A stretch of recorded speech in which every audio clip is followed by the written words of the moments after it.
Un homme riche découvre que ses enfants jumeaux adolescents se moquent d'un vieil homme souffrant d'un problème d'alcool et leur donne une leçon de vie. Jade et Justin s'ennuyaient. Ils vivaient généralement à la avec leur mère, et passer l'été avec leur père dans le marasme de la Nouvelle-Orléans était ennuyeux. Il n'y avait personne avec qui sortir et leur père avait confisqué leur téléphone et ordinateur portable. Pour un homme aussi riche et influent, leur père était ennuyeux, tout comme Louisiana.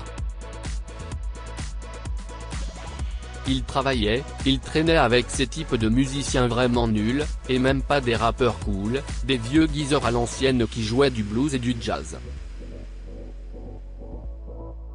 Cet après-midi-là, Jade et Justin étaient irrités par la chaleur mais trop paresseux pour aller nager dans la piscine de leur père, alors ils ont décidé d'aller explorer dans l'immense maison de Garden District de leur père. Au fond de l'immense jardin aux arbres centenaires, ils aperçurent une petite maison qui aurait pu être autrefois la maison du gardien. Alors qu'ils se rapprochaient, les jumeaux entendirent le son d'une voix rauque bourdonnante. Assis sur une vieille chaise devant la porte d'entrée du cottage se trouvait un très vieil homme. Il avait un énorme sac à ses pieds, et il triait soigneusement les boîtes et les bouteilles en deux piles séparées. « Hey !» a crié Justin. « Vous là ! Vous êtes en train d'entrer sans permission !» Le vieil homme se tourna pour le regarder avec un air surpris. « Non, monsieur », dit-il. « Je vis ici, monsieur Kerning me laisse vivre ici. » Jade contourna le vieil homme et franchit la porte du cottage.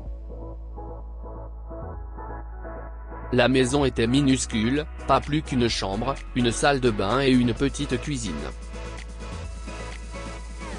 Elle regarda l'intérieur miteux mais propre avec dédain. Elle a ouvert le frigo. Il était bien approvisionné en nourriture, tout comme les placards de la cuisine. L'armoire contenait quelques vêtements usés mais propres, soigneusement suspendus. Jade est ressorti. « Ce n'est pas si mal. On devrait demander à papa de nous donner cet endroit pour traîner. Ce serait cool. » Le vieil homme secoua la tête avec obstination. « Non, monsieur, M. Kerning a dit que c'était à moi, aussi longtemps que j'en avais besoin, et Jason est un homme de parole. » « Jason ?» cracha Jade. « Comment oses-tu parler de mon père avec une telle familiarité, vieux Winnow ? Si est un homme important. » Le vieil homme grimaça à la haine dans sa voix. « Oui, mademoiselle, dit-il. Je le sais. Si est un bon ami pour moi, un très bon ami. » Justin se moqua. « Mon père, un bon ami d'un homme comme toi ?» Le vieil homme rassembla quelques lambeaux de fierté et dit avec dignité, « Avant, j'étais danseur à claquettes et je chantais du blues. Certaines personnes connaissaient mon nom, oui ils le connaissaient, et ton papa était l'un d'eux. » Justin regarda le vieil homme de haut en bas. « Un danseur ? Toi ? Si est une blague ?» Le vieil homme secoua la tête avec obstination. « J'étais un bon danseur, j'ai même dansé à Paris. » « Oui, monsieur. » L'homme tourna le dos aux jumeaux et continua de trier les déchets dans son sac. « Qu'est-ce que si est-il ? » demanda Jade. « Pourquoi mademoiselle, ce sont des boîtes et des bouteilles. » « Je les vends, pour gagner de l'argent, pour la nourriture, » dit l'homme. « La nourriture ?» Jade regarda Justin d'un air entendu. « Dites la vérité, vous les vendez pour acheter des boissons, n'est-ce pas ?» L'homme pencha les épaules.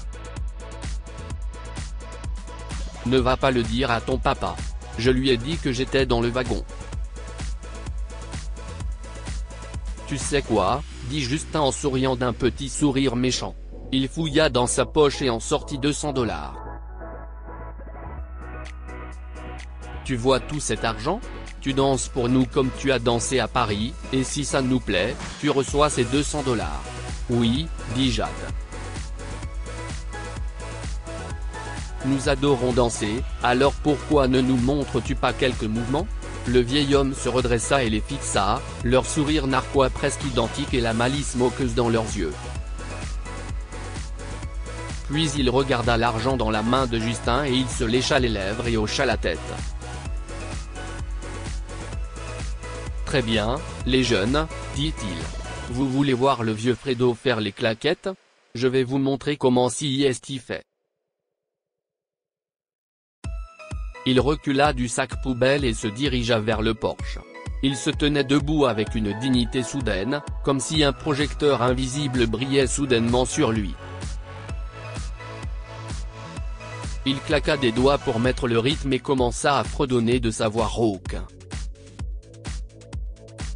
Il a commencé à danser, se déplaçant avec une grâce inattendue, mais ses jambes l'ont trahi.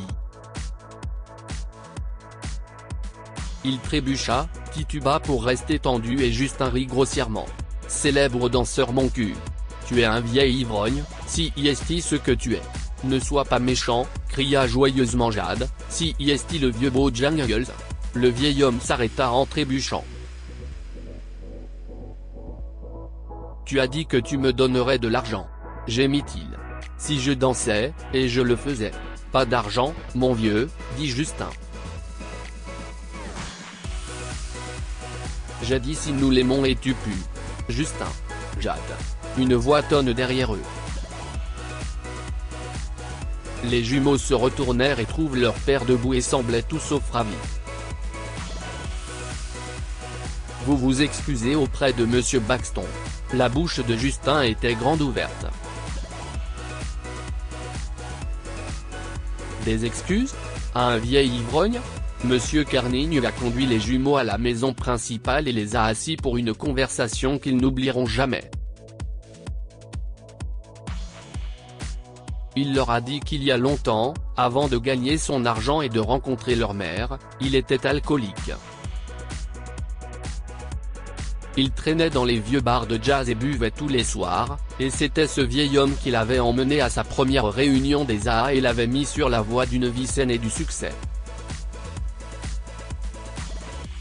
À l'époque, Fredo Baxton était légendaire en tant que chanteur et danseur, mais il avait pris le temps d'aider un jeune homme qu'il avait vu être sur le même chemin qu'il avait emprunté toute sa vie, le chemin de l'autodestruction. Je suis resté sobre mais Fredo est tombé du chariot plusieurs fois, et en vieillissant, sa voix a disparu et il ne pouvait plus danser. Dit Monsieur Carnigne. Mais à chaque fois, j'ai été là pour lui. Cela aurait pu être moi, cela pourrait être vous un jour. Les faiblesses d'une personne ne la rendent pas méprisable ou indigne de respect. Ce qui la rend indigne de respect, CIST le manque de compassion et de caractère. Monsieur Carnigne a, ensuite, décidé que Jade et Justin avaient trop de temps libre et pas assez de choses à faire. Par conséquent, il a coupé leur allocation et les a fait travailler dans la soupe populaire qu'il a dirigée pendant le reste de l'été. Rencontrer et parler avec les personnes rejetées par la société leur a fait réaliser que le malheur peut toucher n'importe qui, n'importe quand. Ils sont retournés à Los Angeles à l'automne en tant que personnes plus réfléchies et meilleures. Que pouvons-nous apprendre de cette histoire? Ne vous moquez pas de quelqu'un pour ses faiblesses. Nous sommes tous vulnérables aux difficultés de la vie et nous pouvons aussi tomber à l'eau. Remboursez toujours la bonté par la bonté.